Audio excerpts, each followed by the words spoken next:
You must have spent a fair bit of time thinking about, or perhaps not, maybe you just make people laugh, but laughter's always been a real mystery to me. You know, if you watch little tiny kids, even 8 months or 9 months old, they already have a sense of humor. Yes, those are natural emotions, crying and laughter. Those are really your only two genuine emotions. Yeah, and there isn't something that's obviously similar to that among animals, and yet it appears really, really early among human beings. But it's really difficult to get a handle on. The best I've been able to do is that we laugh when we have the opportunity to sort of spontaneously transcend our own limitations. Right. You know, as adults. Well, maybe even children see that is when someone falls down and then gets up and they're okay, they'll laugh. Oh, and yeah, listen, people falling down is my favorite. It's a never-ending source of humor. It is I can still remember to this day being 6 years old and walking home from school with my brother, and we used to have to cross this creek. And the creek was like this, and so you would run down, hop the creek, and run up. You would just use your momentum to go. And it was 1976, so my brother's wearing big shit kickers. Remember those? 1976, the big heels and the big platform. Oh yeah, I was 5'2". I had 6-inch platform shoes, yeah, which I regularly fell off of. Yeah, absolutely. But you were 5'8" by then. Yes, and that was a big difference.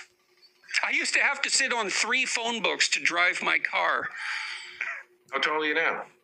Oh, 5'2". Oh wow! 6'2". Yeah, it was really quite sad. 6'2". I'm 6'2" now. Oh, you know what? I always pegged you as about 5'8". Hey. No. That's fighting words. Small head. A small head. No, 6. And then I'm looking at you, and you read as tall, Michaela. So I'm like, thank you. He's got a very tall daughter for a short guy. I didn't know you were 6'2". You could obviously see my inner shortness. Yeah, it's your shortness of breath. Yeah, it reminds me of a psychiatric syndrome that I coined once, short fucker syndrome. Short fucker syndrome. That is a great term. Yeah, I'm fighting to have that included in the diagnostic manuals. You should, and get rid of Napoleon syndrome. Oh, I have residual short fucker syndrome from being tiny when I was a teenager. I was small as a kid too. I was very little in ninth grade. By grade 9, by the end of the grade 9, I had grown a little bit. But at the starting of grade 9, I was 4'11" and 75 pounds. Oh yeah, that's familiar territory, I would say. And then I had a huge spurt by grade 10, and I was somewhere around 5'7", 5'7", 5'8", and then by grade 12, I'm 5'11" now. I'm like, I don't know what happened, but it all worked out in the end. So why do you think people laugh?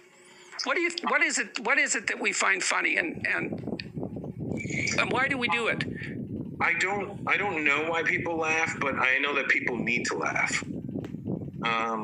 It's something you really need to do for yourself. And for me, the challenge when I get on stage is when I'll look for the one person who's not laughing. And I won't target them directly, but I'll be watching them in the corner of my eye. And I'll see what kind of moves their body a little bit. And then I'll go down that road until I see them laugh. And then I'm like, okay, my job's done. That's a good idea. That's a really good idea. That's interesting, because when I'm talking to an audience, I never talk to the audience. I always pick one person. No, I don't pick the same person for the whole talk, because that tends to make people very uncomfortable. But I'm always talking to an identifiable person whom I'm looking at, and because then I can see reflected in that person the degree to which my words are working. And I do watch, as you just pointed out, I watch the way the person moves, and I watch the way their eyes are turning, and I listen to the audience as well, because what you want, especially if you've got a grip on the audience, is for there not to be rustling and sounds. You want it to be quiet, and then everyone's focused. Yeah, and if you can see their eyes dart, the minute their eyes dart, something's gone on. What's going on here? Your eyes aren't looking at me right now. Well, what are you thinking about? I can see when somebody was thinking about going to the bathroom, because I'll be talking to them, and then I'll notice them and I'm like, I'll even say to them, you got to go to the bathroom? And I'm like, yeah, but I'm scared you're going to make fun of me. And I'm like, no, go to the bathroom. Jesus, I'm not, you're not a hostage. I'm sure people appreciate that.